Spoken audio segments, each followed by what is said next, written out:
Live mula sa TV5 Media Center Reliance. Kasama ang buong puwersa ng News 5. Ito ang 28th KBP Golden Dove Awards at 13th Makatao Awards Best TV Newscast. Frontline Pilipinas. Kaliwat ka ng trahedya bunsod ng masamang panahon. Sa Rodriguez Rizal, magkapatid na nagbabantay ng tindahan, patay matapos mabagsakan ng malalaking tipak ng bato mula sa bundok. Ang latest sa sitwasyon sa pinangyarihan ng rock slide, ihahatid ng News 5 live. Sa La Trinidad Benguet naman, dalawa rin ang patay matapos matabunan ng landslide ang isang bulaluhan. KOJC founder na si Apollo Kibuloy, hiniling na ng Amerika na ilipad sa kanila dahil sa mga kinakaharap niyang kaso gaya ng child sex trafficking. Sa pool sa CCTV, natutulog na si Q nasa lisihan ng baril. Biktimang gwardya, eksklusibong naka face-to-face ang kawatan. Vlogger na si Boy AC Garage, timbog matapos mahulihan ng mga iligal na bala at baril. Mga batang vlogger, kailangan ng kumuha ng permit sa DOLE bago gumawa ng content. Pabor ba kayo dyan? Iyala Mania, tumagundong sa Toronto, Canada. Proud ako din maging Pinoy. Wow! Pinay tennis star, panalo agad sa unang laban sa Canadian Open. Eto na nga. Phil ang Grammy winner na si Her, viral ng kantay ng OPM Classic na Maging Sino Ka Man. Sing it with me. Sino ka man?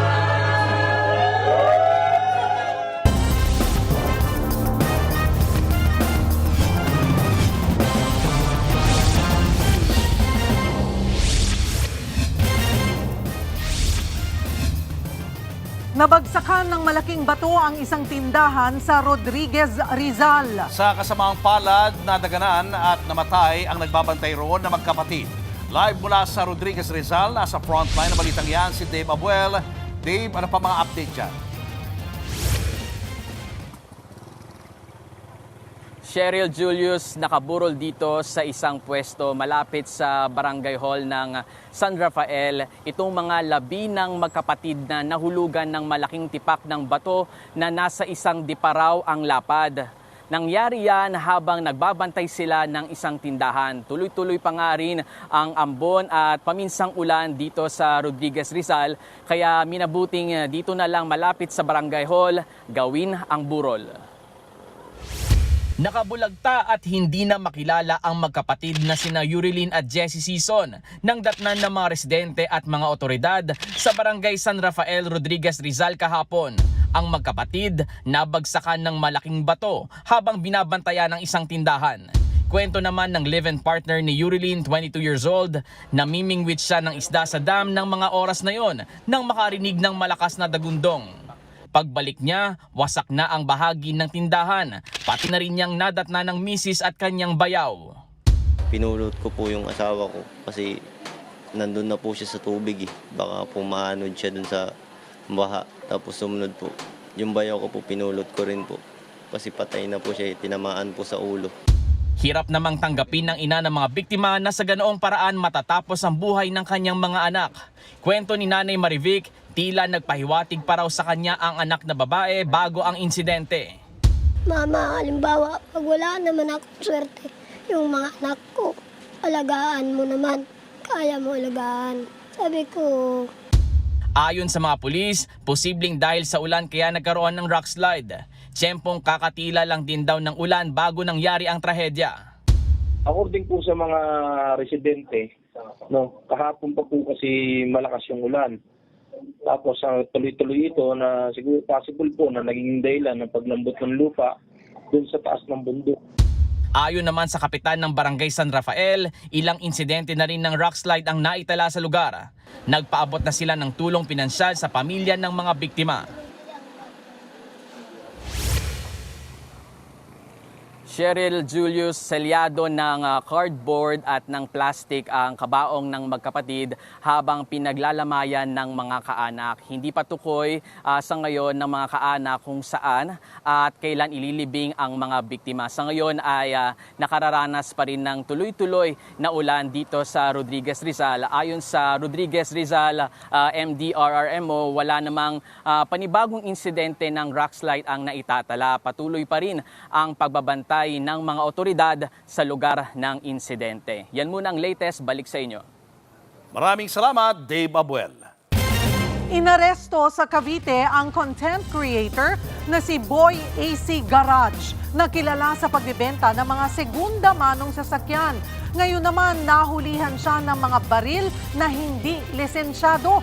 Nasa frontline ng balitang yan, si Gary De Leon. Inaaresto ka muna namin sa kasong pag-iingat ng bala at baril na wala. Sa kanyang bahay sa General Trias, Cavite, inaresto ang content creator na si Agil Cabial del Mundo o kilala sa social media bilang si Boy AC Garage. Sa pagsalakay kasi ng mga pulis sa kanyang bahay, nasabat ang isang baril na kargado ng 6 na bala. Nakumpiska rin ang 10 live ammunition mula sa shotgun. Wala siyang naipakitang lisensya para sa mga armas. Sumikat si Del Mundo sa paggawa ng content sa pagbebenta niya ng mga segunda manong sasakyan. Parte ito ng negosyo niyang buy and sell. Madalas siyang may nakakaaway na customer na hindi nakukontento sa nabili nilang sasakyan. Ikinasa naman ang operasyon laban sa kanya dahil sa reklamo ng mga kapitbahay na nakaririnig ng mga putok ng baril mula sa kanyang bahay. Ang cause of arrest is by virtue of intelligence-driven operation yan. So, allegedly, there are some information na madalas na may pumuputok doon sa lugar niya paggabi. And we conducted a validation through surveillance. Aminado si Del Mundo na may hindi lisensyado siyang baril. Self-defense lang din sa akin. Tapos, nasa bahay lang din naman yun. Yung nakuha nila sa akin. Matagal-tagal na rin sa bahay. Gawa ng mga taong nainggit na rin siguro siya. Pakiusap ni Del Mundo, huwag daw siyang husgahan at gawa ng fake news ng mga content creator na galit sa kanya. Huwag din daw siraan ang negosyo niyang pagbebenta ng sasakyan dahil wala itong kinalaman sa kanyang kaso. Sa sobrang dami ko na nabenta ng sasakyan, libo na. Siyempre, normal lang naman may aabuti na sira sa sasakyan, di ba? Dahil sa isang mistake? Normal naman sir, nag-aamal, hindi naman tayo perfecto. Nagsisisi na raw si Del Mundo at handa raw siyang magbago kapag nabigyan ng pagkakataon. Mensahe niya. Sa mga haters ko, yan, nandito na ako, pinagdudusahan ko na lahat. Natuto na ako. Pag labas ko sir, papatuloy pa rin kahit nakakaya na yung ano. Ganito naman nangyayari sa atin yung rise and fall talaga Sinampa na si Del Mundo ng reklamong paglabag sa Comprehensive Firearms and Ammunition Act. Nagbabalita mula sa frontline, Gary De Leon, News 5. Natangayan ng baril ang isang sikyo na nakaidlip habang naka-duty sa Maynila. Naaresto naman ang suspect na todo tanggi pa at tinawag pang sinungaling ang biktima. Nasa frontline ng balitang yan, si Nina Ong Pauco, exclusive. Sa pulsakuha ng CCTV ang lalaking ito na nakasombrero na pumasok sa isang establishmento sa Maynila. Umupo ito at sinisipat ang isang nakaidlip na gwardya. At nang makuha ang tiyempo, doon niya dinukot ang baril ng sekyu at kumaripas ng takbo. Nagising din ang sekyu at sinubukang habulin ng sospek. Tapos nung habol ko sa kanya, naisip ko na hindi ko na lang ituloy kasi baka yung gamit na baril ko, ibaril po sa akin pag na-corner ko siya. Kawawa sana yung mag-ina ko lang. 4 months. Sana po mabalik po yung baril kasi babayaran ko po yan. Nahuli rin ng sospek kaninang madaling araw. Eksklusibong naabutan ng News 5 ang paghaharap ng sospek at ng gwardya. Todo deny ang sospek na isa palang mangangalakal. Hindi po ako nagkamali ma'am. Siya po talaga kasi kitang-kita ko siya malapitan nung pagkuha niya ng ano. Tapos nagabulan pa po kami. Paano ho yun? Sabi nyo nga po nangangalakal kayo ng mga karton pero ang nakalakal nyo yung baril ng security guard. Sinungaling ako kaya. Bakit di mo kayang paliwanag sa korte? Hindi ko nakipagabulan. Lagi niya wala ako. Sinungaling po yan. Hindi ko totoo yung sinasabi niya. Sa investigasyon ng pulis, napag-alaman na kakalaya lang ng suspect taong 2025 at dating naharap sa kasong rape. Kasalukuyan nasa kustodiya na ng Jose Abad Santos Police Station 7 ang suspect at mahaharap sa kasong theft. Patuloy pang hinahanap ng mga pulis ang baril na ninakaw. Nagbabalita mula sa Frontline, Nina Ongpauco, News 5. Patay matapos mabagsakan ng basketball goal ang 13 taong gulang na lalaki sa Pampanga. Narito ang Frontline Report. Ganyan kalaki at ganyan kabigat na basketball goal na dumagan sa 13 years old na si Maddie Omar. Pero bahagyang kita pa sa CCTV ang pagbagsak ng goal. Kwento ng isa sa mga nakakita sa nangyari, umakyat sa likuran ng basketball goal si Maddie. Dito na ito bumagsak at naipit ang binatilyo. Siya lang mag-isa yun nandun. Nakaipit lang siya dumag-isa. Kasi mga kamaya, bigla lang lumapit. Parang nasyak lang yung mga bata. Kami dire-diretso na kami sa pakot. Nitignan lang siya ng mga kasama niya. Nasa gilid lang na rin. Nangyari yan sa barangay San Isidro sa Magalang, Pampanga. Ayon sa ilang report, sinabi ng barangay na 3 tao ang umakyat sa basketball goal kaya ito nabagsak. Under renovation din daw ang covered court kaya mayroon itong harang na yero pero tinanggal umano ito. Nang makausap naman ng News 5 ang kaanak ng biktima at mga testigo, iba ang kanilang sinasabi. Nakayupi na rin yung yero kasi pwede nang pasukan base sa post ng kapitan noong July 20. Kasi nandun din po kami lagi. Lagi na po may naglalaro doon. Sinubukan naming kunin ang panig ng barangay pero wala pa silang sagot. Panawagan naman ng tiyahin ni Maddie. Sana makipag-coordinate ang kapitan sa nangyaring aksidente at makipag-usap sa amin at panagutan ang mga pagkukulang niya dahil syempre pampublikong pasilidad yan. Dapat may mga safety warnings or mga safety protocols na bawal pang gamitin ang basketball ring. Nagbabalita mula sa Frontline, Margie Bentula, News 5. 2 tauhan ng isang bulaluhan ang namatay sa landslide sa La Trinidad. Kumakain daw ang mga biktima ng matabunan sa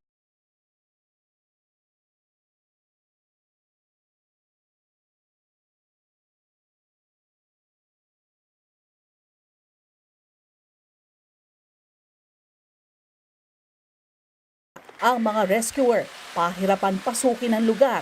Meron kasing naipit sa loob ng kailangan pa nilang pagtulungang gumamit ng cutter para maputol ang debris.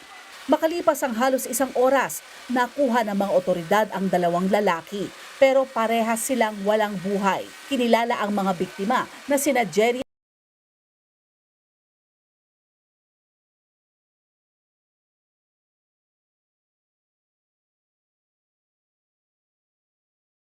Josephine Lumaang, kumakain ng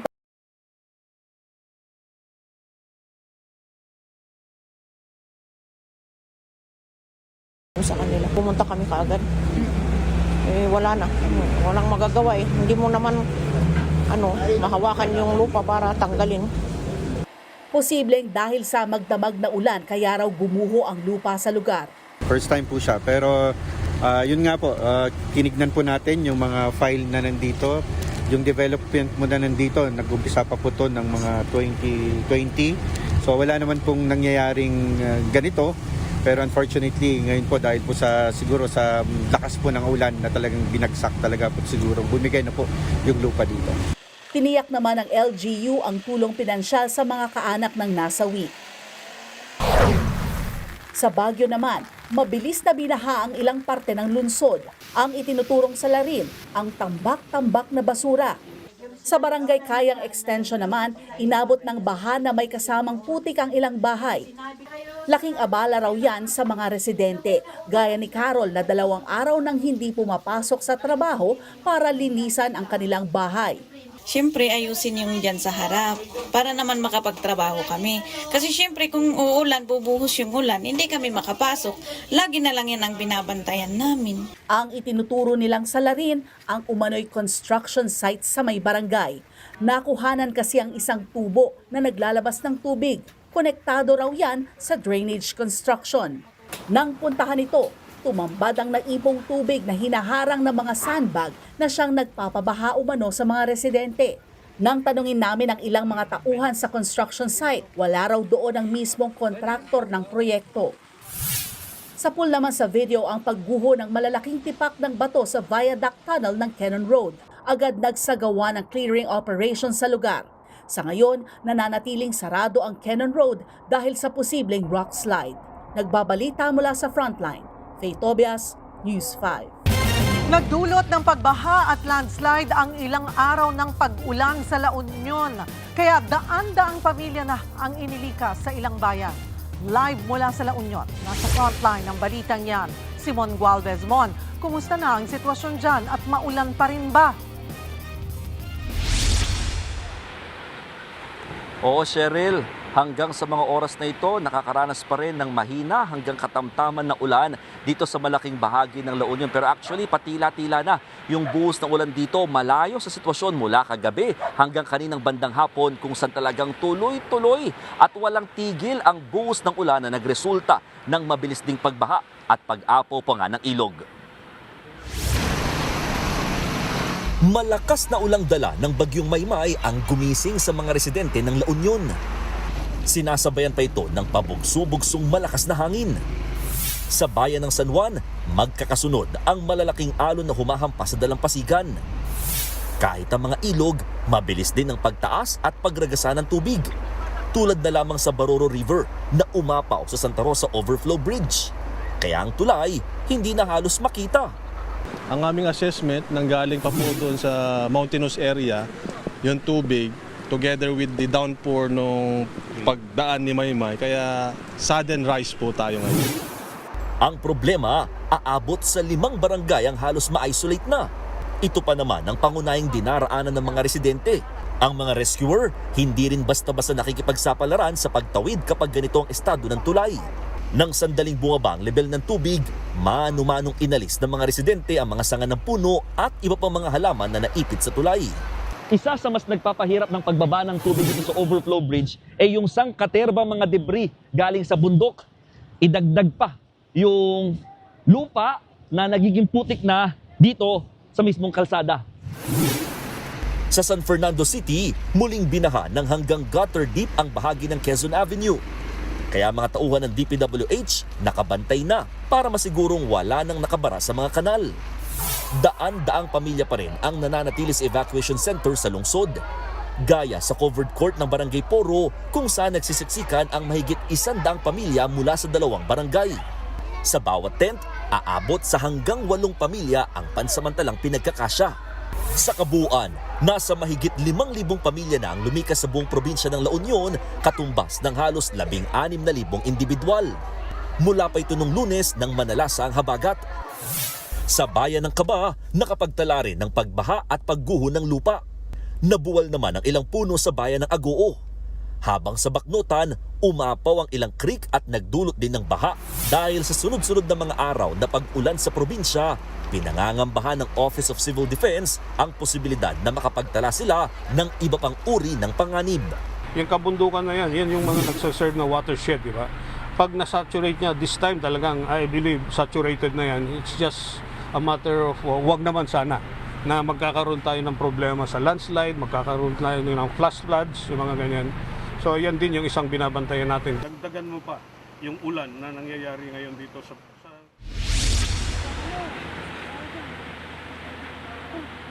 Cheryl, kumpara kahapon na yung mga bangka ng mga mangingisda nakapwesto dito sa may mismong kalsada. Ngayon, ibinaba na nila ulit dito sa may Pampang. Talagang excited na sila na makapangisda muli, no? Ngayong at least makalabas na yung bagyong Maymay. Ang problema dahil nga may mga hanging habagat pa na pinangangambahan, baka mapurnada na naman ang kanilang paglaot. Mahigit 1 linggo pa naman na silang hindi nakakapangisda, kaya namamroblema sila sa kanilang kakainin, no, in the coming days dahil nga hindi sila makapangisda, no, technically. At kung mapapansin din niyo, yung mga alon dito sa may coastal areas, mas naging banayad na siya kumpara kahapon na talagang naglalakihan at halos sunod-sunod na marataas na alon ang humahampas dito sa may dalampasigan. Pero bantay sarado pa rin ng mga otoridad at pinagbabawal pa rin muna ang paglangoy at iba pa mga water activities hanggang sa mga oras na ito. Cheryl. Mon, kung halos 1 linggo nang sabi mo na hindi nakakalaot ang ating mga mangingisda, anong ayuda o tulong ang naibibigay naman ng lokal na pamahalaan? So far, Cheryl, may mga ibinibigay na mga food packs at relief goods sa mga apektadong residente, lalo na yung mga nandito sa coastal areas dahil kasama sila sa mga talagang nagsilikas. Technically, yung kanilang mga pamilya dahil nga sa banta ng storm surge, awa ng Diyos, wala naman nangyaring ganung klaseng daluyong dito sa lugar. Pero syempre, yung supply talagang aabutin lamang ng ilang araw dahil marami-rami din yung mga residenteng nandito nga sa mga evacuation center at yung mga hindi nga makapalaot kaya talagang nananawagan sila ng tulong. Ang sabi ng provincial government, mula nung Hunyo nitong taon, nakapag-preposition na sila ng mga relief goods sa kanilang mga LGU. Pero again, hanggang ilang araw lang ito aabot at kahit nga ang OCD Region 1 nagsabi na mayroong ₱1,000,000 inilaan para nga sa mga relief goods pero aabutin lang din daw yan ng 1 week kung kinaasahan. Cheryl. Maraming salamat, Mon Gualvez. Sa ibang balita naman, hiniling na ng Amerika na isuko sa kanila si Kingdom of Jesus Christ founder Pastor Apollo Quiboloy. Kaugnay yan sa kinakarap niyang child sex trafficking sa Amerika. Live mula sa TV5 Media Center, nasa frontline ang balitang yan si Camille Samonte. Camille, may sagot na ba ang gobyerno natin sa kahilingan ng Amerika? Julius, wala pang impormasyon kung ano ang magiging aksyon ng administrasyon dito nga sa formal na hiling ng gobyerno ng Amerika kaugnay ng extradition ng founder ng Kingdom of Jesus Christ o KOJC Pastor Apollo Quiboloy. Pero ayon sa Department of Justice, wala pa silang natatanggap na anumang dokumento tungkol dito. Base raw sa Philippine-US Extradition Treaty, ang Department of Foreign Affairs ang unang point person sa naturang request. Ano nga ba itong extradition? Isa itong legal na proseso kung saan hinihiling ng isang bansa na isuko ng isa pang bansa ang isang taong nahaharap sa kasong kriminal para doon litisin o pagdusahan yung kanghatol. Si Quiboloy ay nahaharap sa patong-patong na kaso sa Amerika. Noong 2021, kinasuhan siya ng child sex trafficking at sex trafficking sa pamamagitan ng puwersa, pananakot o panlilinlang, gayon din ng conspiracy, marriage at visa fraud, money laundering at cash smuggling. Ayon sa mga prosecutor ng Amerika, ginamit umano ni Quiboloy ang simbahan para mag-recruit ng mga miyembro na pinilit mangalap ng donasyon. Ang ilan pa sa mga member ng KOJC inabuso, binantaan at minanipula. Itinanggi na ni Quiboloy ang lahat ng mga akusasyong yan. Samantala, dito naman sa Pilipinas, nananatiling nakakulong si Quiboloy habang nililitis.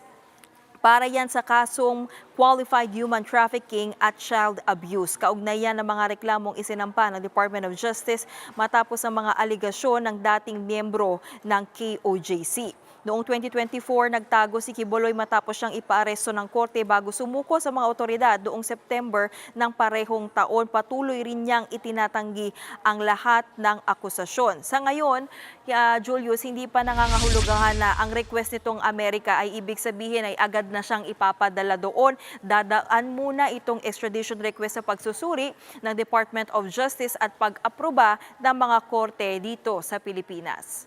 Julius? Camille, dahil may mga kaso pa si Quiboloy sa Pilipinas, obligado ba ang Pilipinas na pagbigyan itong kahilingan ng Amerika? Pwede ba nila itong tanggihan?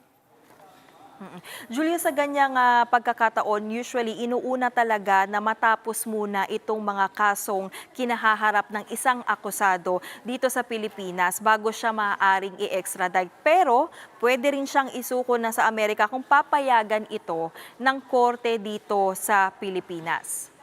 Camille, may tugon na ba ang kampo ni Quiboloy? Julius, wala pa rin daw natatanggap na impormasyon ang kampo ni Pastor Quiboloy ayon sa kanyang isa sa mga abogado na si Attorney Ferdinand Topacio. Pero iginiit nila na handa silang depensahan ang pastor sa ilalim ng konstitusyon ng Pilipinas. Habang si Senator Risa Hontiveros naman na nananguna sa investigasyon laban sa pastor kaugnay ng aligasyon ng human trafficking, sexual abuse at forced labor, panahon na raw para dalhin sa Amerika si Quiboloy. Napanatag daw ang kanyang loob na may 2 jurisdiksyon ang gustong humawak kay Quiboloy para panagutin siya sa mga kaso laban sa mga babae at mga bata. Ayon pa kay Hontiveros, wala nang katiting na impluwensya na dapat matira kay Quiboloy. Julius. Maraming salamat, Camille Samonte. Wala na raw kailangang guluhin dahil matagal nang magulo. Yan ang buwelta ni Vice President Sara Duterte sa pahayag ni Yusek Claire Castro tungkol sa kanyang impeachment trial. Pero ang Palace Press Officer tila lalo pang inasar at animoy ginaya si VP Sara. Aniya sa frontline sa balita, si Bril Montalvo ng News 5 Mindanao. Hindi sila muwang, hindi sila mangmang sa kung ano ang paksili ka. Sana alam nila talaga kung ano ang nilalaman.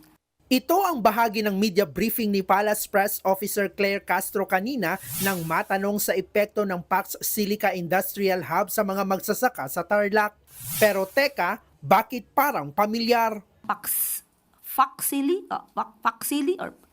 ka. Ano na? Paksilica. Yung Paksilica. Paksilica. Hindi na bago ang ganitong mga palitan na patutsada sa pagitan ng Vice at ni Yusek Castro. Sa bagong pahayag ni VP Sara, binira niya si Castro. Si Claire Castro is a spokesperson of the President and the Office of the President, or hindi ko alam kung kaninong spokesperson siya. Pero by the fact na spokesperson ka at merong seal ng Office of the President dyan, dapat maging professional ka sa mga sinasabi mo. Sinabi yan ni VP Sara sa pagdalo niya sa Thanksgiving Mass sa San Pedro Church sa Davao City. Kasunod ito ng selebrasyon ng Kadayawan Festival sa lungsod. Pero matapos ang misa, humarap ang Vice sa media at isa-isang sinagot ang mga isyong binabato sa kanya. Una na rito ang tungkol sa nagaganap na impeachment trial sa Senado. Partikular na sinagot ng Vice ang pahayag ni Yusek Castro na diversionary tactic o panlilihis lang ng atensyon sa kanyang paglilitis ang lumulutang na balitang na aresto na si Senator Bato de la Rosa. I don't think kailangan guluhin ang impeachment.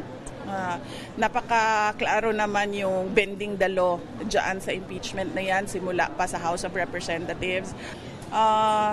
Hindi na kailangan guluhin ang impeachment dahil magulo na siya sa bending the law.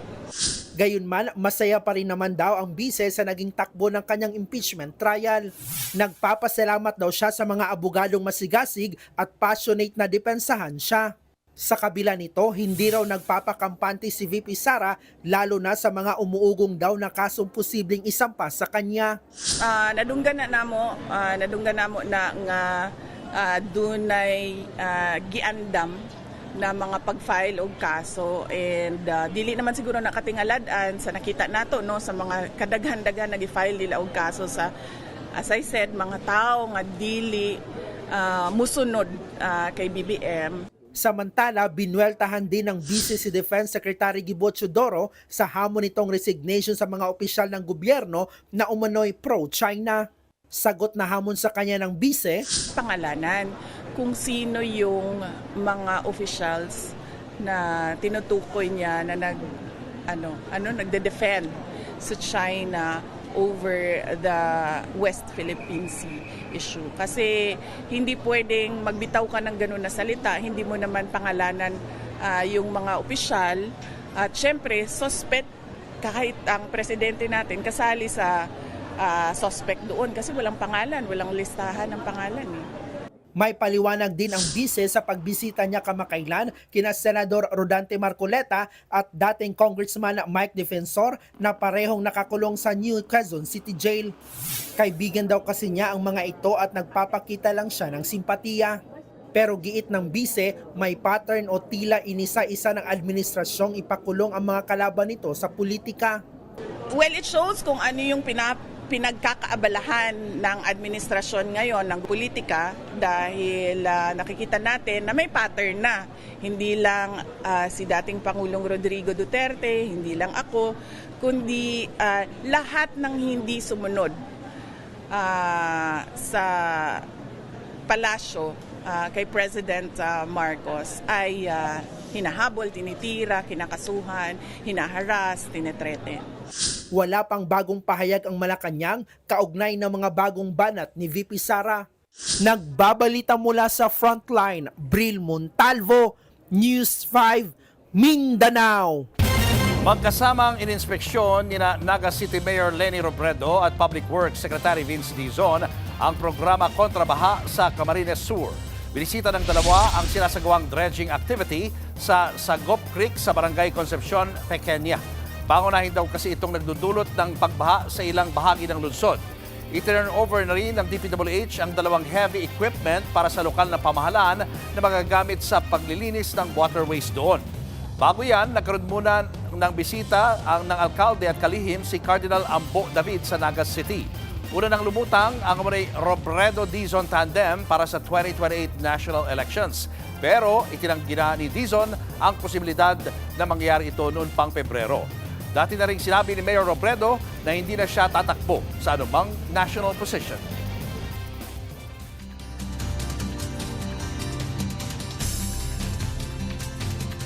Mga kapatid, matapos maglandfall ang bagyong Maymay sa Magsingal, Ilocos Sur kaninang madaling araw, patuloy namang humihina ang epekto ng bagyo sa bansa at inaasahang magiging ganap na low pressure area na lamang ito sa mga susunod pang oras. At para bigyan tayo ng karagdagan at mas komprehensibong impormasyon sa weather update, kasama natin ang ating weather frontliner, Alvin Pura. Alvin, okay, kahit humina na itong si bagyong Maymay, patuloy ba itong makakaapekto sa ating panahon at magdudulot pa rin ng malalakas na ulan?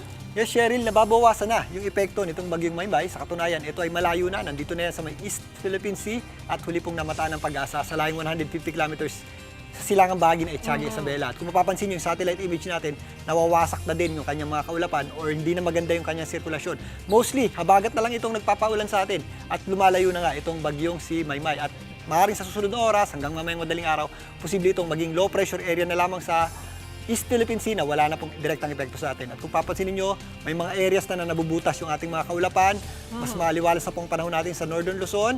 Nababawasan na rin yung ating mga pagulan sa La Union, yung mga napuruhan ng bagyong Maymay sa Pangasinan at Benguet. Pero lumilipat yung ating mga pagulan dito sa Mindoro dahil sa epekto ng habagat. I was gonna ask, kung makikita natin dito po sa ating satellite image, pero sabi mo nga, naging low pressure area na lamang. Pero itong, yung kaulapan, ito, nakikita mo pa rin malawak na nakaka-apekto sa bahagi ng Luzon. Ano to? Yes, Cheryl, yan na yung ating habagat na pinapalakas nitong bagyo sa labas ng ating area of responsibility. Itong bagyong may international name na Dolphin. At kung mapapansin nyo nga, ito, si bagyong Maymay, hinihila na yan at may kabilisan na yan, Cheryl. Kung mapapansin nyo, ito yung direksyon ng ating hangin. So kaya pa southwest, pababa yung pagkilos nitong bagyong Maymay dahil sumasakay na yan dito sa hangin na hinihila ng bagyong Dolphin at may kabilisan na yan, bumubulusok na yan papunta dito sa inflow ng ating hangin na nasa 35 kilometers per hour yung kanyang pagkilos. At dahil dyan, ito na yung ating bulto ng mga pagulan dulot ng ating habagat. Lilipat muna dito sa areas ng Mindoro yung ating mga pagulan, yung ating pinakamas maraming pagulan dulot ng habagat. At sa darating na weekend, babalik po yan dito sa western section ng areas ng Northern Luzon at Central Luzon sa Ilocos region. So, yung mga areas na napuruhan nga nitong bagyong si Maymay is maaari pang bumalik yung pagulan. Mababawasan bukas, pero tataas muli yung ating tsansa ng pagulan sa darating na weekend. Okay, so nawala na, nalusaw na ang bagyong Maymay, pero magpapatuloy pa rin ang maulan na panahon hanggang weekend dahil naman sa habagat. Yes, Cheryl, tama ka dyan. At kung titingnan natin itong ating rain map, makikita natin dito na sa darating na Sabado, bukas mababawasan nga yung ating mga pagulan. Although may epekto pa rin ang habagat, kahit sa Metro Manila may epekto pa rin yan. Pero sa darating na weekend, kung makikita nyo, ito yung tinatawag nating isobars o yung ating lines of equal pressure. Parang hagdanan yan, Cheryl. Kapag yung hagdanan, mas maliliit yung baitang, ibig sabihin mas matataas yung ating hakbang.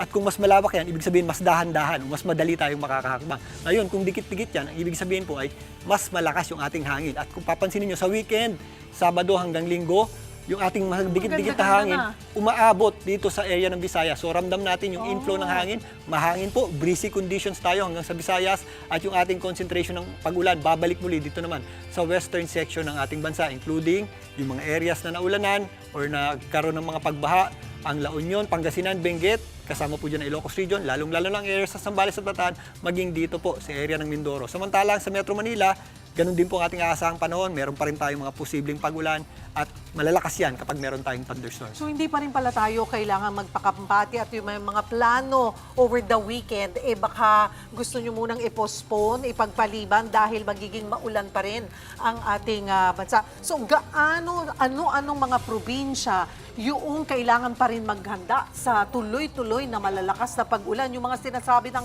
Pag-asa na aabot sa 100 to 200 millimeters of rain. Yes, Cheryl, yung ating mga pag-ulan dito ay hindi naman kasing lakas itong nakaraang si Maymay at pinagsamang epekto ng habagat. Pero ito po ay malalakas pa rin. At lalong-lalo na saturated o puno na ng tubig yung mga lupa dito sa mga area, sa mga kabundukan ng Benguet, including Baguio cities, gaya nga ng nabanggit kanina, is prone na tayo sa mga flash floods, and lalong-lalo na sa mga landslides, maging dito po sa area ng La Union. At kasama yan sa mga probinsya na uulanin muli sa darating na weekend. Although mababawasan, meron pa rin tayong inaasahang malalakas sa pag-ulan dito nga sa Ilocos Region, including La Union, Pangasinan, Zambales, Bataan, at Mindoro. Maging dito sa western section ng Visayas, meron din tayong mga posibleng pag-ulan dyan. At ang natitirang bahagi po ng Calabarzon, Metro Manila, Central Luzon, mataas pa rin po yung ating tsansa ng pag-ulan. At Cheryl, maliban nga sa pag-ulan, mararamdaman talaga natin yung breezy o yung mahangin na conditions. At minsan, merong mga pabugso-bugsong hangin din yan na dahil sa epekto ng hangin ng habagat. So, minsan, yung mga ganyang klaseng hangin ay nakakapagpabuwal din ng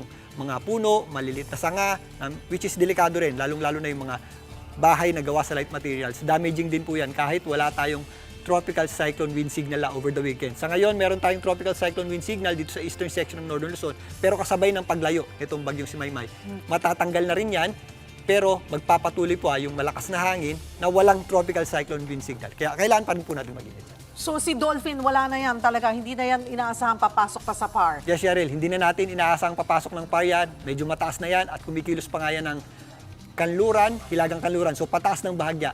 Maaari yang maglandfall dito sa katimugang bahagi ng Japan, pero hindi na natin inaasahan. Lumikit pa sa anumang bahagi ng ating kalupaan. Pero Cheryl, yun nga, kapag nandito na yan sa may area sa pagitan ng southern Japan at ating bansa, dyan yung ating, again, yung binabanggit natin itong nakaraan, yung Magic Square, na kung nandyan po yung bagyo, is hihila yan ng habagat na magpapaulan nga sa western section ng ating bansa, kasama dyan ang Metro Manila. At hanggang linggo daw po yan, kaya mag-ingat po tayo at maging handa. Maraming salamat ating weather frontliner, Alvin Pura. Nagkarambolang 4 na sasakyan sa Antipolo City. Paliwanag ng jeepney driver na tinumbok ang mga nasa unahang sasakyan, nawalan umuna siya ng preno. Nasa frontline ng balitang yan si Brian Castillo. Halos makaladkad na ng jeep na yan ang nasa unahan nitong van sa bahagi ng Marcos Highway sa Antipolo City, Rizal nitong Miyerkules. Nakaiwas pa ang van, pero nagdire-diretso ang jeep at bumangga sa mga nakahintong sasakyan. Ang resulta niyan, na-sandwich ng jeep at puting tuktok o tricycle ang isang MPV. Sa investigasyon ng Antipolo Police, bigla raw nagkaproblema sa preno ang jeep. Medyo mabilis tong jeep, which is that time is traffic. Kwento ng driver ng nadamay na tuktok. Nakaladkad sila at nasa pool nila ang van sa harapan. Kasama ng driver ang kanyang mag-ina nang mangyari ang insidente. Naligtas ang mga ito. Bagamat nagtamo siya ng sugat sa iba't ibang bahagi ng katawan, kinailangan pang tahiin ang bahagi ng kanyang ari. Sumihingi na po akong tulong sa mga dumadaan. Baka pwede na kunin yung baby ko kasi sir. Yung buong katawan ko sir, parang halos hindi ko po magalaw sir eh. Kasi naipit po ako. Paliwanag naman ng driver ng jeep na si alias JV. Nataranta siya nang maramdamang nawala ng preno ang kanyang minamaneho. Kahit maulan at madulas ang kalsada, sinubukan pa umano niyang ilihis ang jeep. Bukong lang po yung sasakyan para wala pong madamay na tao na iba. Kasi kung binangga ko yung pasalubong ko na paakyat, malamang po baka nakapatay ako ng mga bata, ng mga sakay ng ibang sasakyan. Kaya sana patawarin po nila ako.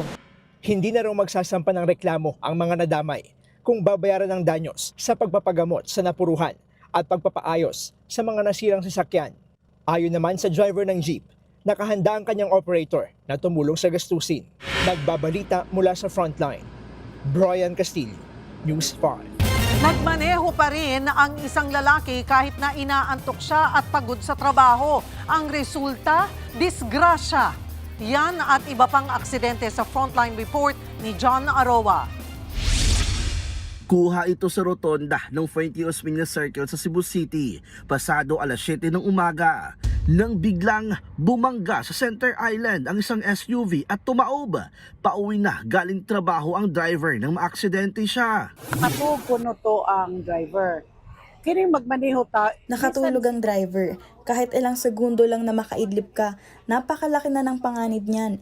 Hindi dapat pilitin ng sarili kung inaantok o nagmamadali. Lalong hindi tama na mas lalo mong bilisan ang pagmamaneho dahil nagmamadali ka. Hindi naman nasugatan ng driver.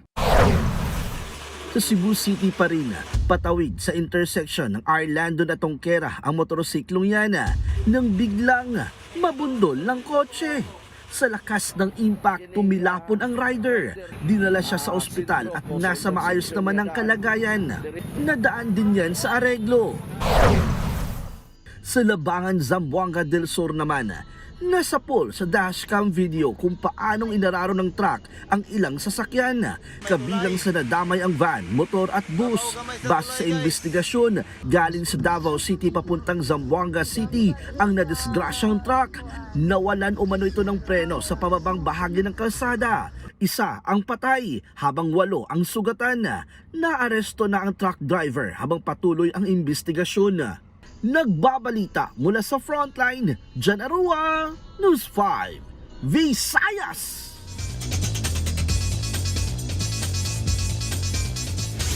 Sa Toronto, Canada naman, nagpapakitang gilas si Pinay tennis sensation Alex Ayala. Gaya sa Washington, D.C., halos puro mga Pinoy ang live na nanood. Nasa Frontline ng balitang yan, si Ian Suyu.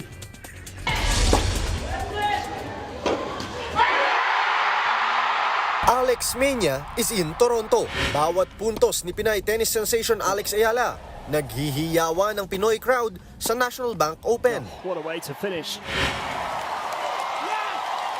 Kaya naman extra inspired siya sa kanyang laban kontra kay Alicia Parks. What a way to finish the opening set. Dinomina agad ni Alex ang opening set, 6-1. Pagdating naman sa second set, nagawa ng lumamang ni Alicia. Siya naman na nakakuha ng second set, 6-4. Umabot ang laban sa deciding set. Unang umabante si Alex, 2-0. Pero nagawa pa ni Alicia na itabla ang laban. Lovely touch. Yun nga lang, pagkatapos niyan, hindi na siya pinagbigyan muli ni Alex. Naipanalo na ni Alex ang mga natitirang game. Final score sa third set, 6-2. Muli na namang pinasalamatan ni Alex ang Pinoy crowd. Oh, beautiful tennis. Linggo-linggo ko kayo nakikita, sinusuporta ako. Linggo-linggo ko nakikita kung gaano niyo kamahal ang kapwa niyong Pinoy. Kaya proud ako din maging Pinoy. Abante na si Alex sa ikatlong round ng National Bank Open. Binati naman ng palasyo si Alex sa panibago niyang tagumpay. Congratulations sa ating pinagmamalaki. Ito ay mula sa ating Pangulo kay Miss Alex Ayala. Ang tagumpay nyo, ang tagumpay ng ating kababayan na si Alex Ayala ay tagumpay ng bawat Pilipino. Congratulations. Sunod niyang makakalaban si Katie McNally ng Amerika sa Sabado. Bago niyan, lalaban muna siya sa doubles tournament kasama si Grand Slam champion Venus Williams bukas. Mapapanood ang mga laban ni Alex sa National Bank Open ng live sa Premier Sports 2 sa Signal Channel 273 HD. Pwede rin niyang i-stream sa Signal Play app. Nagbabalita mula sa Frontline, Ian Suyu, News 5. Showbiz, eto na nga! Mga kapatid, eto na nga ang mga umaarangkadang showbiz balita ngayong Huwebes. Cinemalaya, tara! Opisyal nang nagsimula ngayong araw ang 22nd Cinemalaya Film Festival. At live mula po sa Shangri-La Mall, nasa frontline ng balitang yan si News 5 Entertainment correspondent Von Belinario. Von, sino-sino bang mga celebrity ang nandyan na? Nako, Jervy, talaga namang makulay at talaga naging engrande nga itong opisyal na pagsisimula ng 22nd Cinemalaya Philippine Independent Film Festival dito nga sa Shangri-La Mall sa Mandaluyong City. Ang tema, Real Reflections, na mapapanood sa 9 na official entry para sa full-length category at 10 entry naman para sa short film category.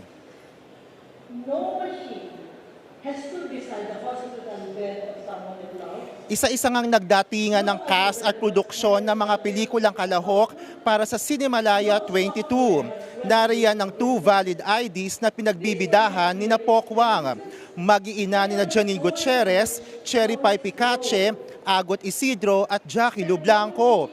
Tirik ni na Rocco Nasino, kakasayawan ni na Beaver Magtalas, Nikki Valdez at Star Works artist Quinay.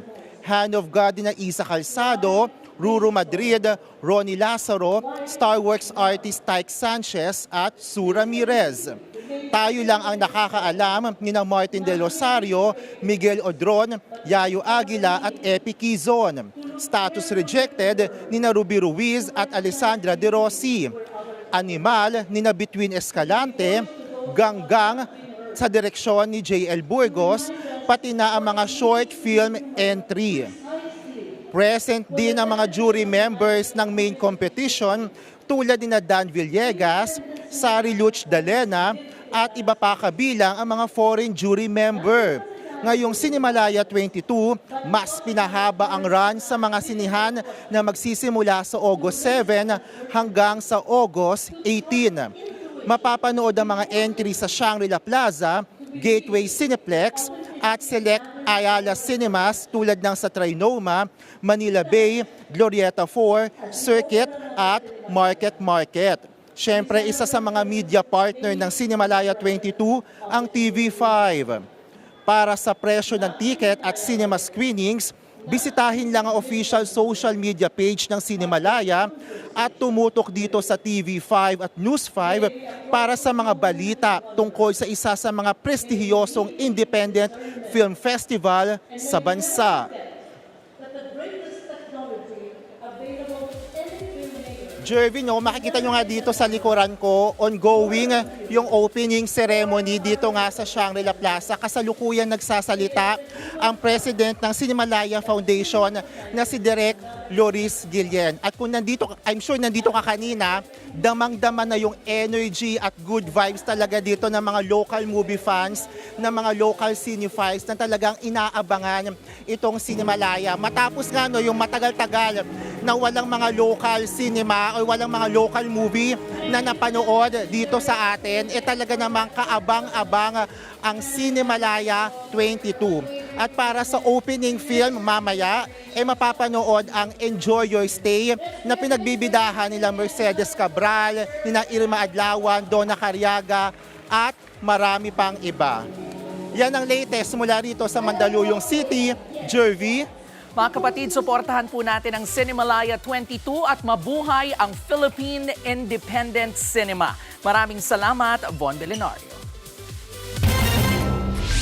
Susunod, batang vlogger naiyak dahil titigil na raw siya sa pagbablog na sa hirap ng requirements ng DOLE. Ang paliwanag dyan ng ahensya, alamin. Sa pulsa video, lalaking naglalaro ng football, tinamaan ng kidlat. Patay. At PhilAm award-winning singer, Her, kumanta ng Maging Sino Ka Man. Pakinggan nga natin yan. Abangan ang lahat ng yan sa pagbabalik ng Frontline Pilipinas.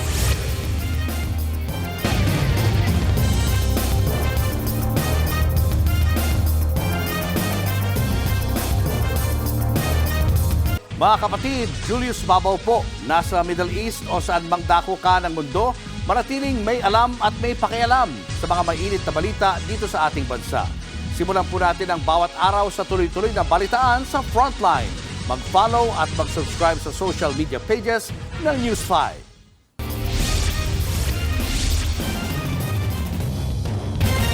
Ire-require na ng Labor Department ang work permit para sa mga batang gumagawa ng content sa social media.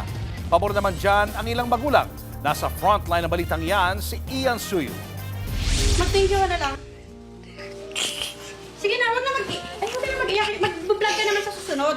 Hindi ko kasi... Emosyonal ang 10 taong gulang na si Big Boy sa farewell message niya para sa kanyang followers sa social media. Titigil daw kasi muna siya sa pagva-vlog. Kasama niya ang kanyang ina at vlogger na si Langga H na nagpaliwanag kung bakit hihinto muna si Big Boy. Mahihirapan daw kasi siyang kumuha ng working permit para sa bata. Si mami kasi busy. Every permit, every 5 days lang. Sa 16 years old, pwede ka naman mag-vlog. Sinubukan naming kunan ng pahayag si Langga H pero hindi siya sumagot sa amin. Ang tinutukoy niyang permit ay alinsunod sa panibagong patakaran ng Department of Labor and Employment para sa mga menor de edad na content creator. Sa ilalim ng Labor Advisory No. 12, kinakailangan ng mga magulang o guardian ng isang batang content creator na edad 15 pababa na makakuha muna ng working child permit. Para yan sa content creation sa social media sites at ibang online platform, podcast at educational content. Ayon kay DOLE Secretary Francis Tolentino, parte raw ito ng pagsunod sa Republic Act 9321 upang ingatan ang karapatan ng mga bata. Pag ang bata ay magtatrabaho sa isang entertainment, cultural, artistic, performance na essential, ang proteksyon binibigay ng labor advisory ay para sa kabataan. Makakatulong ang working permit upang matukoy ang working condition ng isang bata. Bukod pa dyan, malalaman at makikilala din kung sino ang kanyang magulang, guardian o handler na magiging responsable sa oras na magkaroon ng pang-aabuso o di kaya ay exploitation. Ayon sa DOLE, dapat ay 4 hours a day lang o 20 hours a week ang paggawa ng content ng isang menor de edad. Prioridad pa rin dapat ang pag-aaral at iba pang responsibilidad sa paaralan. Ang ama ng 9 na taong gulang na si Miggy sang-ayon sa bagong patakaran ng DOLE. I completely agree with that kasi guideline nga siya. So makatulong siya talaga na hindi ma-exploit yung kids and then malalaman natin na gusto talaga nila, yung ginagawa nila, hindi sila persado, di ba?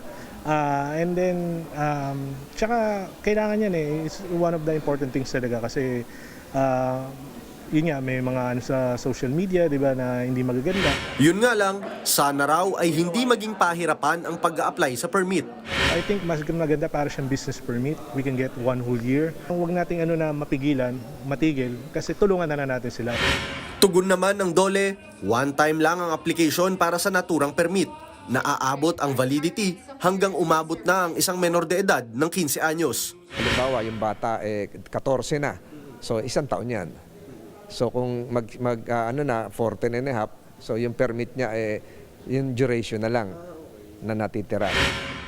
Suportado rin ng DSWD ang bagong guideline para sa proteksyon ng kabataan sa social media. With that evolving landscape, mahalaga na yung mga kabataan na gumagamit nito ay maprotektahan mula sa mga unseen risk, pati na yung mga ma-overwork.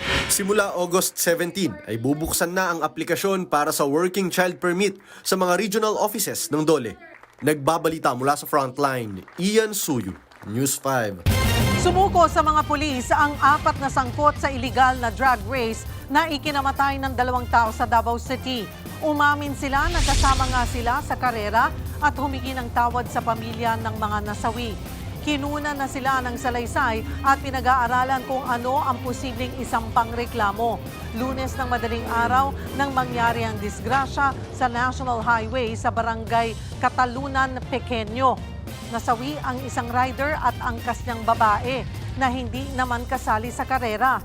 Nasagi lang sila ng isa pang nakikipagkarerang rider. Sugatan din siya at sinampahan na ng kaukulang reklamo kahit nasa ospital pa.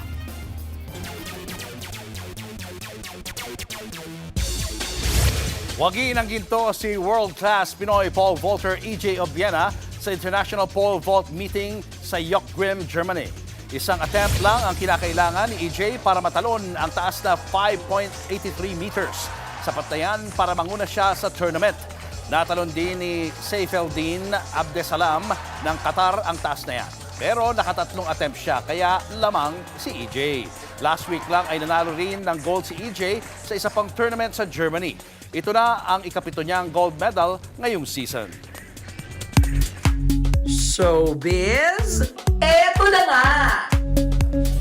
Ito Eto na nga, very Pinoy ang Filipina-American Grammy Award winner na si Her sa kanyang rendition ng OPM classic na Mahal Kita, Maging Sino Ka Man.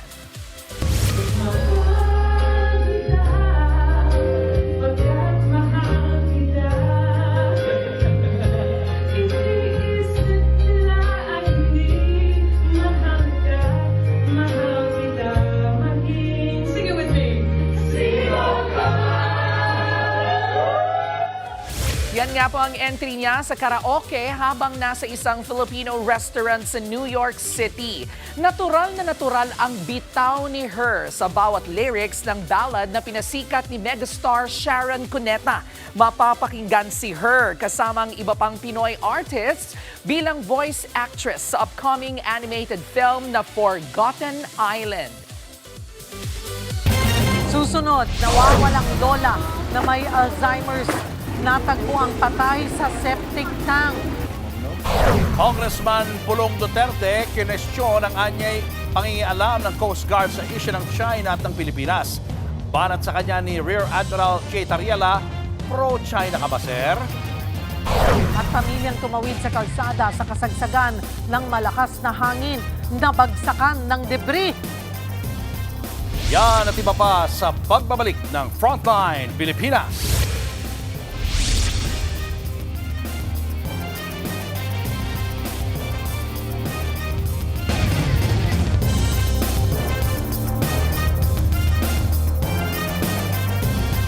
Mga kapatid, Julius Babaw po. Nasa Middle East o sa amang dako ka ng mundo, manatiling may alam at may pakialam sa mga mainit na balita dito sa ating bansa. Simulan po natin ang bawat araw sa tuloy-tuloy na balitaan sa Frontline. Mag-follow at mag-subscribe sa social media pages ng News 5.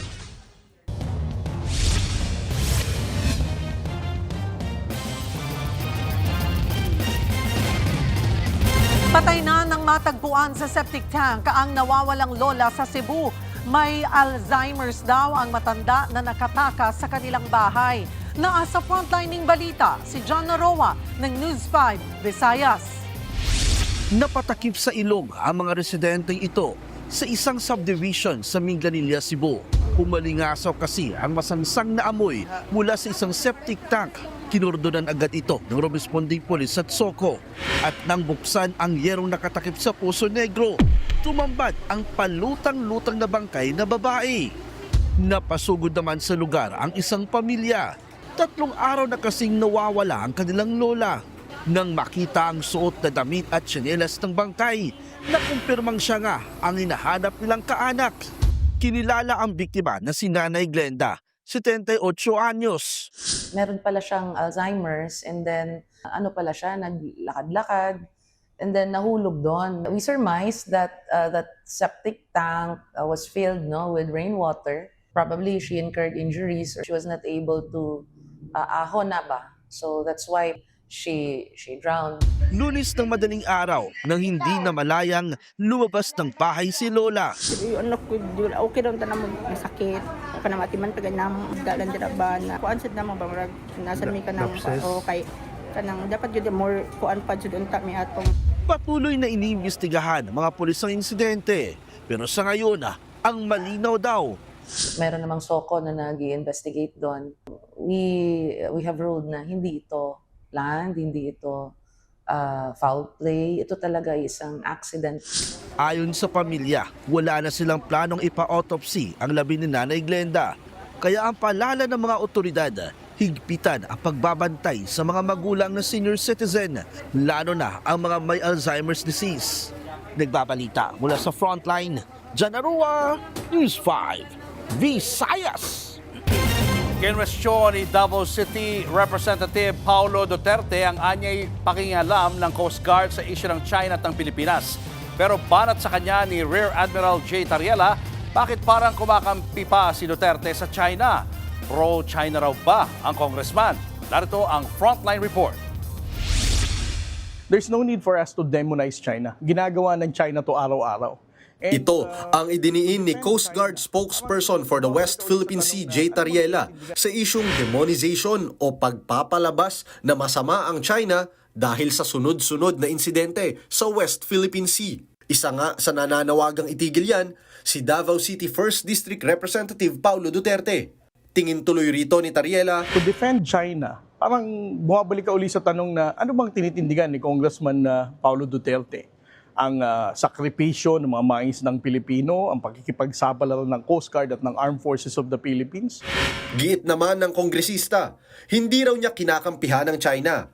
Ang sa kanya lang, magkaiba ang matatag sa pagiging padalos-dalos. Tanong niya pa, bakit mas interesado raw si Tariela na gumagawa ng sarili niyang interpretasyon kesa sagutin ang tunay niyang sinabi? Hindi raw lahat ng usapin sa pagitan ng mga bansa ay dinadaan sa soundbites. Dapat daw may diplomasya. Ang tunay na serbisyo nga raw sa bayan ay sa pamamagitan ng tapang, talino at diplomacy. Sagot naman ni Tariela, hindi naman nawawala ang diplomasya sa pagitan ng China at ng Pilipinas. Patunay raw ang presensya ng Chinese Embassy at Consulate Offices. Banat niya pa kay Pulong, huwag kang malito.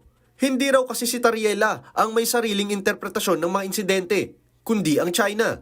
O baka daw gusto ni Congressman Pulong na tumahimik na lang ang bansa sa panghaharas sa ating mga mangingisda.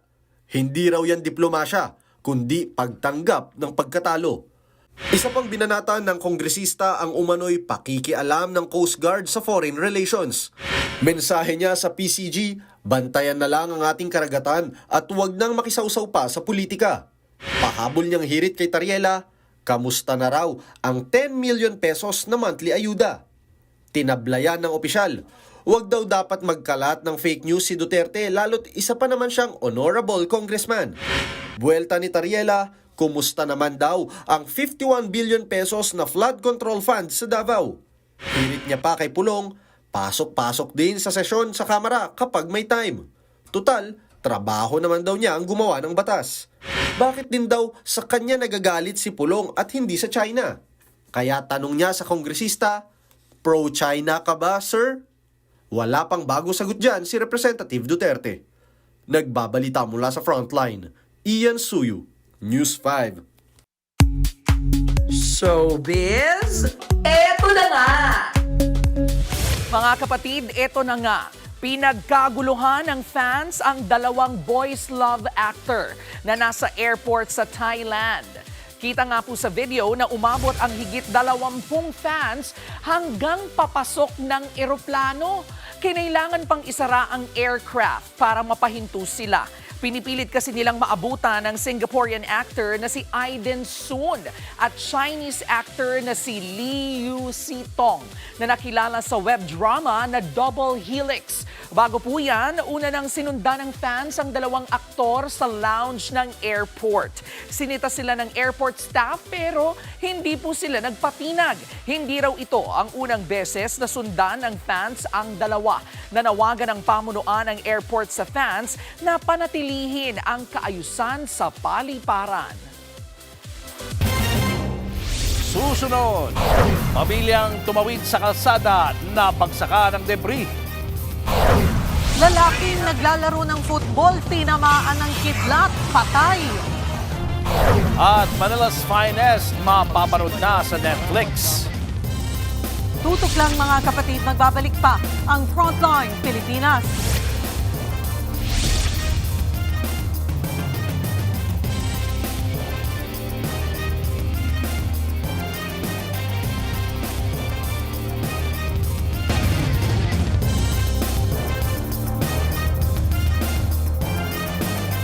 Mga kapatid, Cheryl Cosim po. Nasa Estados Unidos, Canada o saan mang dako ka ng mundo, manatiling may alam at may pakialam sa mga mainit na balita dito sa ating bansa. Simulan natin ang bawat araw sa tuloy-tuloy na balitaan sa Frontline. Mag-follow at mag-subscribe sa social media pages ng News 5.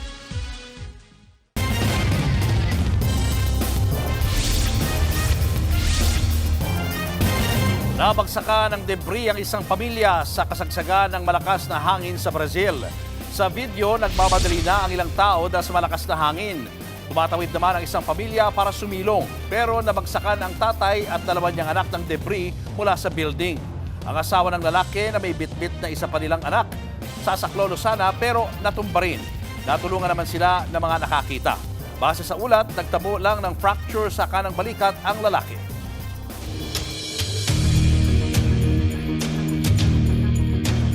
Nasaringan ng Malacanang ang senator judges sa impeachment trial ni Vice President Sara Duterte. Huwag daw magdala ng walis sa Senado para alisin ang katotohanan. Nasa frontline ng balitang yan, si Maricel Halili. Dapat maging impartial, manatiling walang bias ang mga senator judges. So hindi po sila mandato na walisin ang katotohanan. So wag silang magdala ng walis sa Senado. Walang binanggit na pangalan si Palace Press Officer Claire Castro, pero pinaalalahanan ng palasyo ang mga senator judge sa impeachment trial ni Vice President Sara Duterte. Dapat daw maging patas. Kung ano ang sinasabi ng batas. So kung ano yung sinasabi ng batas, kung ano yung sinasabi ng ebidensya, sana ay wag walisin, wag linisin, at pahinain ang katotohanan at lihisin ang kung ano ang sinasabi ng batas. Natanong si Castro kung ano sa tingin niya ang pinaka-bias na nangyari sa paglilitis. Na ang dapat managot lamang ay ang SDO. Nakalimutan na may head of agency.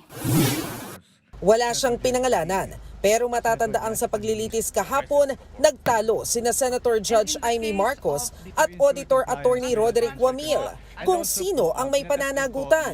Iginiit kasi ni Senator Amy na hindi ang bise ang accountable officer sa confidential funds ng OVP at ng Department of Education dahil hindi siya ang nakapangalang payee ng mga na-encash na cheque.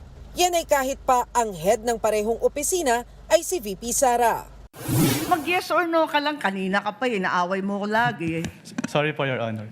But hindi po ako pwedeng mag-answer categorically since yun nga po yung provision. Bukod kay Senador Amy, meron ding mga pumuna sa tila pagtatanggol ni Senator Judge Robin Padilla sa kung paano ginastos ang confidential funds. Tinanong pa nga niya ang auditor ng mga tungkol sa terorismo. Alam niyo po ba na kung gaano nakagrabe ang terrorism? Wala po akong threshold, Your Honor, to determine that. Alam naman po natin na ang DepEd, diyan po nanggagaling ang tinatawag naming sa Communist Party po, ano?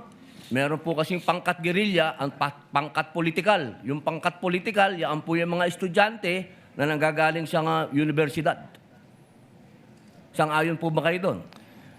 I cannot answer that po, Your Honor. Kinonek ni Padilla ang confidential funds ng DepEd sa paglaban sa terorismo sa mga universidad. Pero hindi naman sakop ng DepEd ang mga universidad sa Pilipinas dahil nasa ilalim ito ng mandato ng Commission on Higher Education o CHED. Ang DepEd, hawak ang basic education ng bansa, kindergarten hanggang senior high school. Ayon naman kay Senator Judge Erwin Tulfo, kino-call out naman ni Presiding Officer Cheese Escudero ang mga Senator Judge kapag alanganin ng kanilang mga tanong o ipinupunto. May ilang instances na tinawag ni Senator Presiding Officer Senator Cheese ang attention ng Senator Judge yung line of questioning kasi napapansin niya na parang hindi dapat na tanong ng isang Senator Judge, lalo na pag tinatanong mo yung opinion ng prosecution o ng defense lawyer, you cannot do that. You cannot ask them.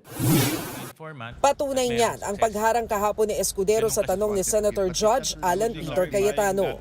Information of Senator Judge Alan, asking the counsels for the parties that same question will already make them give their own versions of the law. To all of us who are neutral, that's the big question. At what line does it cross between nagkamali lang yung isang public official sa pag-liquidate and at what point is it criminal? Bukod sa mga nangyayari sa loob ng impeachment trial, naging controversial din ang Facebook post kamakailan ng Senator Judge Pia Cayetano, kung saan inisplice ang video ng pagtatanong ng kanyang kapatid kay prosecutor at Congressman Shel Jokno. Hanggang ngayon, no comment pa rin dyan ng senador. Pero ayon naman sa palasyo, bilang lawyer, obligasyon ng mga lawyers na hindi magpakita ng fake news or mag-promote ng fake news. Nagbabalita mula sa Frontline, Maricel Halili, News 5. Showbiz, eto na nga! Eto na nga mga kapatid, ihanda na ang inyong popcorn dahil available na sa Netflix ang crime thriller film na Manila's Finest. Starting today, mapapanood na natin ang pelikula starring Piolo Pascual, Enrique Hill, Dylan Minor at Ashton Olviga. Kwento po ito ng isang pulis noong 1970s, directed by Raymond Red. Handog ng MQuest Ventures, Signal TV at Spring Films. Matatandaang humakot yan ng parangal sa 2025 Metro Manila Film Festival. Susunod, lalaki sinugod ng baboy ramo. At sa ating K-alaman, alam nyo ba kung ano ang alimuom? Sige nga, anong English niyan? Tutok lang mga kapatid, magbabalik pa ang Frontline Pilipinas.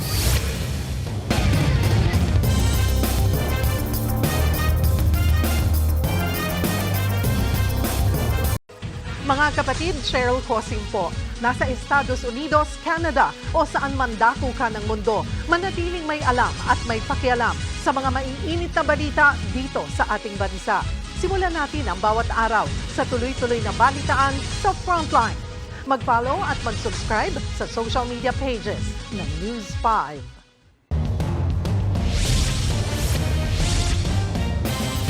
Patay ang isang football player matapos tamaan ng kidlat sa southern Thailand. Kita sa video na umuulan na nang tumama ang kidlat sa kasagsagan ng football game. Agad nirespondehan ng mga kapwa manlalaro ang natumbang player bago pa man makarating ang medic. Ayon sa mga pulis, nadala pa sa ospital ang 24 anyos na player pero nasawi kinalaunan. Sugatan naman sa insidente ang 12 manlalaro.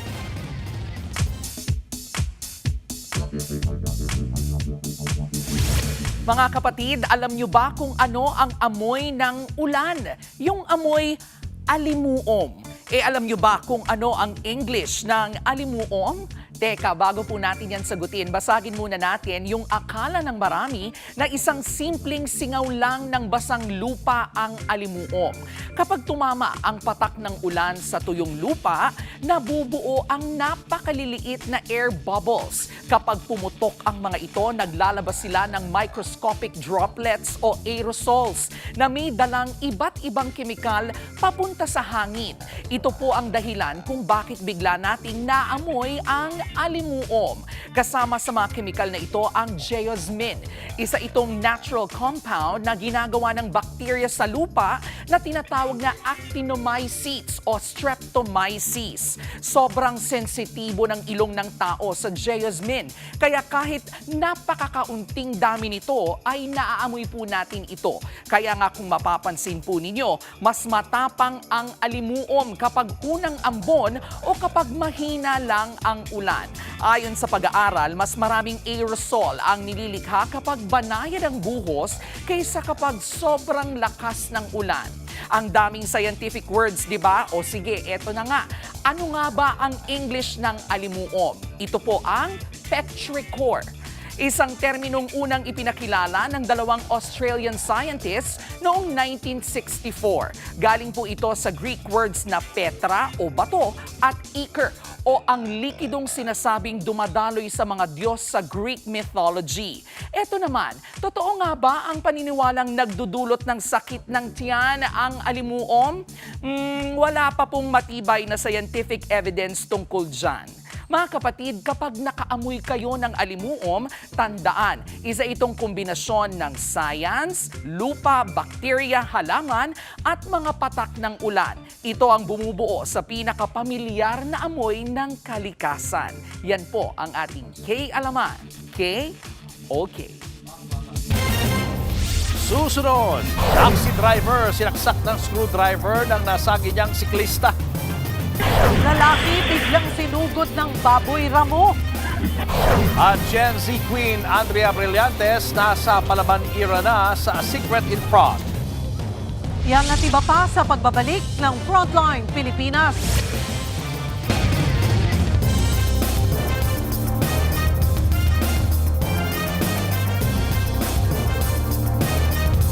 Mga kapatid, Julius Babaw po, nasa Middle East o saan mang dako ka ng mundo, manatiling may alam at may pakialam sa mga mainit na balita dito sa ating bansa. Simulan po natin ang bawat araw sa tuloy-tuloy na balitaan sa Frontline. Mag-follow at mag-subscribe sa social media pages ng News 5. Sinaksak ng screwdriver ang isang taxi driver. Ang may kagagawan niyan, ang siklistang nasagi niya sa daan. Nasa frontline ng balitang yan, si Carol De Asa. Nagtamo ng mga sugat sa bandang kilikili ang isang taxi driver nang pagsasaksakin ng 12 pulgadang screwdriver. Nangyari yan sa Novaliches, Quezon City. Ayon sa mga otoridad, nasagi raw ng taxi driver ang isang siklista noong Agosto 3 sa bahagi ng General Luis. Napaluhod ang siklista na nagtamo ng pamamaga sa kanang daliri at gasgas sa kanang tuhod. Huminto ang biktimang taxi driver sa gilid ng kalsada para matignan ang kalagayan ng nadali niyang siklista. Pero nung malapitan na po itong ating taxi driver, bigla po niyang sinaksak ng 2 beses. kwento naman ng sospek, inakala niya natatakasan siya ng taxi driver kaya niya ito sinaksak. Aminado naman daw ang sospek na nakainom siya at 3 araw na raw walang pahinga. Sakto naman nagpapatrolya ang mga pulis sa lugar nang mapansin nila ang insidente. Sabi ko sa kanya, dapat tinulungan mo naman ako. Hindi po sa bumaba ang sasakyan at bagkos dapat tulungan niya ako para iakayin pagilid. Kinabig po niya yung manubilad niya pakakaliwa. So, ibig sabihin, tatakasan niya ako. So, nag-init yung ulo ko, nadala-dala ko yung flies, saka screwdriver, na ano ko siya, na saksa ko po siya. Ligtas na ang taxi driver matapos magamot sa ospital. Nakaharap naman sa reklamong frustrated homicide ang sospek. Nagbabalita mula sa Frontline, Carol De Asa, News 5! Sa pool sa video ang pag-atake ng baboy ramo sa isang lalaki sa India.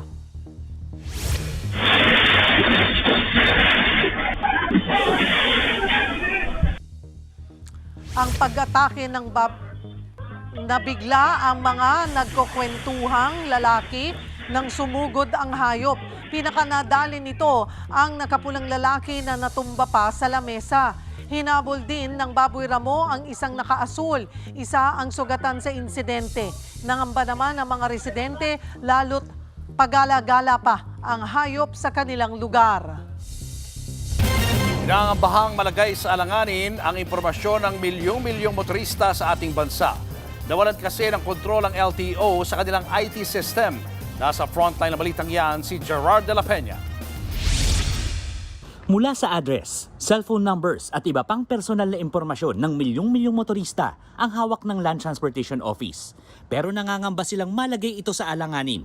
Nag-expire na kasi ang kontrata ng LTO sa international tech company na Dermalog na gumawa at humawak sa maintenance ng kanilang IT system. Ang problema, hindi raw tinurnover ng kumpanya ang source code at database ng kanilang IT platform. Kaya walang kontrol ngayon ng LTO. Hindi rin makapaglagay ng update sa system ng LTO, lalo kung may error o glitch. So para po kaming nagda-drive ng kotse na every time may gusto kaming gawin, i-modify yung gulong ko, i-modify yung aircon ko, or yung sounds ko, magpapaalam muna ako doon sa vendor. We are reduced to a mere user as of the moment. So we do not have the administrative code to make the changes to adapt dun po sa aming operational needs dito sa LTO. Kaya pinaghahanda ng ahensya ang mga may transaksyon sa kanila na maghanda sa aberya.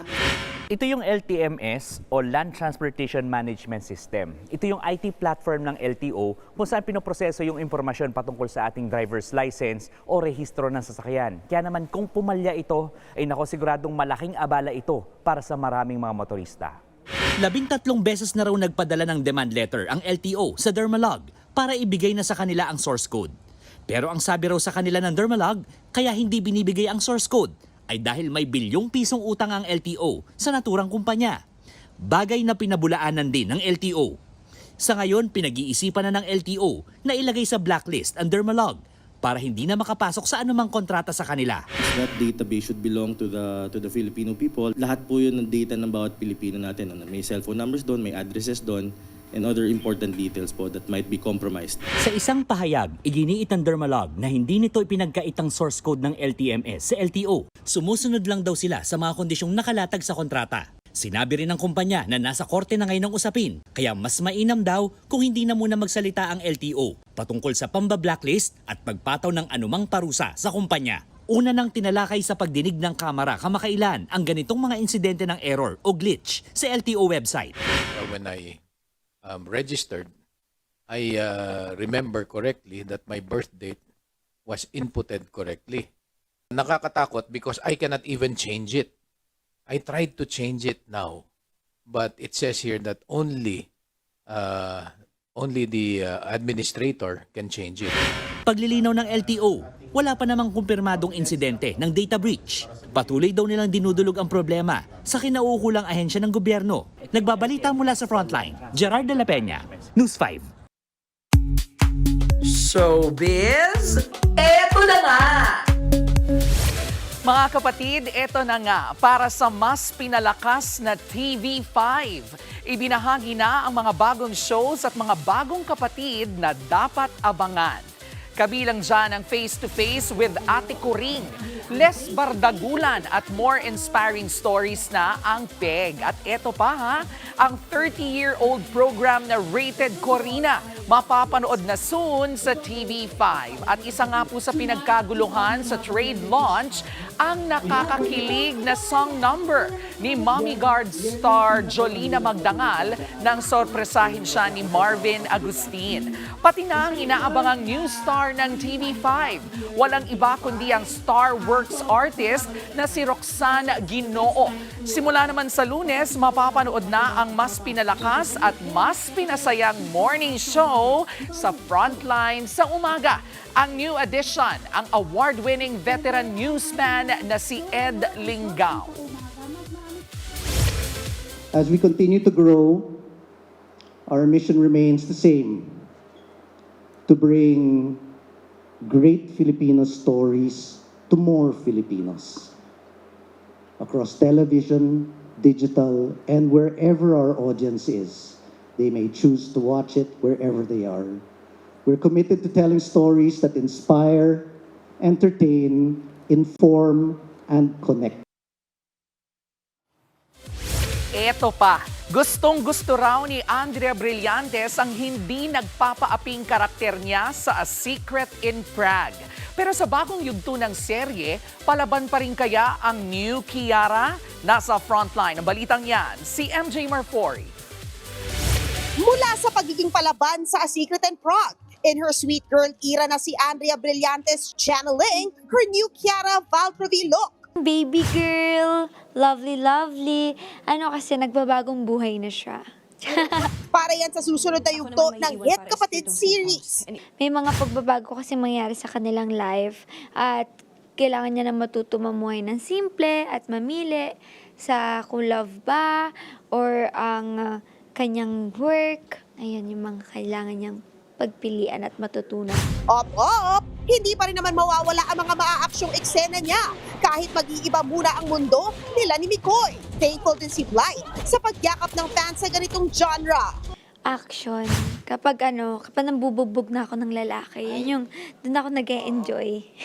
At na-enjoy panoodin. Isa raw sa advocacy ni Andrea ang women empowerment through her projects. Gusto ko yung empowered woman talaga, yung hindi natatapak-tapakan or kung natatapak-tapakan man siya, lumalaban din. Gusto ko talaga yung mga role sa palaban. Ayoko nang nagpapaapi lang. Kahit babae o lalaki man yung umaapi sa akin, kailangan lumalaban ako. Aabangan din siya soon sa psychological film na Laya. Pero sa ngayon, napapanood si Andrea 9:30 p.m. every weekday sa A Secret in Prague. Dito lang sa Todomax Primetime 5 ng TV5. Nagbabalita mula sa Frontline. MJ Marfori, News 5. At yan nga po ang ating mga showbiz update at kay Alaman ngayong Webes. See you tomorrow mga kapatid. Ako po si Jervy Wrights. Abangan niyo ulit kami bukas dito sa TV5 sa 1PH RPTV, True TV at 105.9 True FM. Kami ang inyong mga kapatid sa Balitaan at Public Service. Walang iwanan sa Frontline Pilipinas. Susunod na ang Sigabo.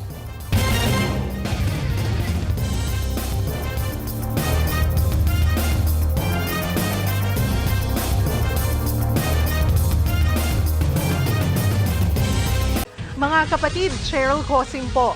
Nasa Estados Unidos, Canada o saan mang dako ka ng mundo, manatiling may alam at may pakialam sa mga mainit na balita dito sa ating bansa. Simulan natin ang bawat araw sa tuloy-tuloy na balitaan sa Frontline. Mag-follow at mag-subscribe sa social media pages ng News 5.